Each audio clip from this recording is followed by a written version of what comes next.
குரங்கம்மையோட அறிகுறிகள் எப்படி பரவுது, ஃபர்ஸ்ட் வந்துட்டு வராம எப்படி தடுக்கலாம், அதோட மேனேஜ்மெண்ட் ட்ரீட்மெண்ட் என்ன வந்தாலும் அப்படிங்கறத இந்த வீடியோல விளக்கமா பார்க்க போறோம். Welcome to glam smile doctor channel. I'm doctor Sathya here.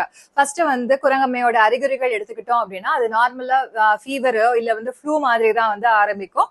First வந்துட்டு உங்களுக்கு வந்து ஹை ஃபீவர் வந்து வரும். அதை தொடர்ந்து உங்களுக்கு தசைகள்ல வந்து வலி வரலாம், சோர்வா இருப்பீங்க, ஃப்ளூயிட் ஃபில்டு வெசிக்கல் உடம்பு முழுதும் வந்து உங்களுக்கு ஆங்காங்க வந்துட்டு கொப்பள மாதிரி நீர் கொப்பள மாதிரி வரும். ஸோ இது வந்து எப்படி வரும் அப்படின்னா உங்களுக்கு 3 to 6 டேஸ்லயோ இல்ல வந்து 6 to 12 டேஸ்லயோ இல்ல 21 டேஸ்ல கூட வந்து இந்த அறிகுறிகள் வந்து உங்களுக்கு தெரியலாம். ஸோ இந்த நோய் தாக்குனதுல இருந்து உங்களுக்கு வந்து 6 நாள்ல இருந்து இல்ல 12 நாள்ல இருந்து 21 நாள் வரைக்குமே உங்களுக்கு வந்து எந்த ஒரு அறிகுறியுமே இல்லாம இருக்கலாம். அதுக்கப்புறம் வந்து உங்களுக்கு அறிகுறிகள் வரலாம். ஸோ குரங்கம்மை வந்து எப்படி பரவுது அப்படின்னு கேட்டீங்கன்னா முதல்ல வந்துட்டு இது ஒரு ஜூனோட்டிக் டிசீஸ், அதாவது அனிமல் விலங்குகள்ல இருந்து மனுஷனுக்கு பரவக்கூடிய ஒரு வியாதி. அதனால நோய் தாக்கப்பட்ட விலங்குகள்கிட்ட இருந்தும் நம்மளுக்கு வந்து பரவும், இன்னொரு நோய் தாக்கப்பட்ட மனிதர்கள்ட்ட இருந்தும் நம்மளுக்கு வந்து பரவதுக்கு வாய்ப்பு இருக்கு. சோ இது வந்து டைரக்ட் கான்டாக்ட், அதாவது ஸ்கின் டு ஸ்கின் கான்டாக்ட். நார்மலா வந்து மங்கி பாக்ஸ் இருக்கக்கூடிய ஒரு நபருடைய ஸ்கின்னை நீங்க தொட்டாலே உங்களுக்கு வரும். அதே மாதிரி ஹைலி கண்டாமினேட்டட் என்ன பாத்தீங்க அப்படின்னா இந்த ஃப்ளூயிட் ஃபில்டு வெசிக்கல். சோ இதுல இருந்து நீர் வரும்போது அந்த நீர் உங்கள்கிட்ட வந்து பட்டுடுச்சு அப்படின்னா உங்க மேல உங்களுக்கும் வர்றதுக்கு வந்து வாய்ப்பு அதிகமா இருக்குது. Sexually transmitted.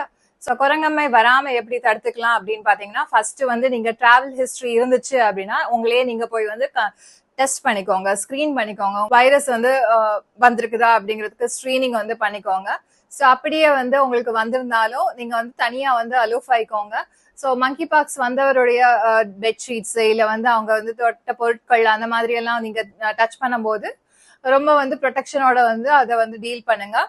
அதுக்கப்புறம் அடிக்கடி வந்து கை கழுவுங்க. சோ கை கழுவுறது தான் வந்து முக்கியமான ஒரு விஷயம் அந்த நோய்கள்ல இருந்து வெளிவரதுக்கு. சோ இதுக்கு வேக்சின்ஸ் இருக்குது. சோ வேக்சின் வந்துட்டு இந்தியால வந்து மங்கி பாக்ஸ் வேக்சின் வரல, பட் சின்னம்மைக்கு போடக்கூடிய வேக்சினே நீங்க ஆல்ரெடி சிக்கன் பாக்ஸ்க்கோ இல்ல வந்து சின்னம்மைக்கோ போட்டிருந்தீங்க அப்படின்னா மங்கி பாக்ஸுக்கும் அது வந்துட்டு போதும் அப்படிங்கிற மாதிரி தான் இதுவரையும் ஹெல்த் அபிஷியல்ஸ் சொல்லியிருக்காங்க. சோ ட்ரீட்மெண்ட் ஆப்ஷன்ஸ் பாத்தீங்க அப்படின்னு சோ மங்கி பாக்ஸை பொறுத்த வரையும் தானாகவே சரியாகக்கூடிய ஒரு நோய். பட் இருந்தாலும் ஆன்டி வைரல்ஸ் வந்து நம்ம கொடுக்கலாம். அது தவிர வந்து சிம்டமேட்டிக் ட்ரீட்மெண்ட் தான் வந்து இருக்கும். எப்பவுமே வந்து prevention is better than cure. So வந்து மங்கி பாக்ஸ் டிராவல் ஹிஸ்டரி யாருக்காவது இருந்துச்சு அப்படின்னா நீங்களே போய் செக் பண்ணிட்டு உங்களுக்கு வந்துட்டு ட்ரீட்மெண்ட் எடுத்துக்கோங்க. ஸோ தட் வந்து உங்களையும் உங்களை சுத்தி இருந்த ஃபேமிலியும் வந்து நீங்க ப்ரொடெக்ட் பண்ணிக்கலாம். ஏன்னா இது ஒரு பெயின்ஃபுல்லான டிசீஸ். அது தவிர வந்து ஸ்காரிங் வந்து ஆறதுக்கு வாய்ப்புகளும் வந்து அதிகமா இருக்கும்.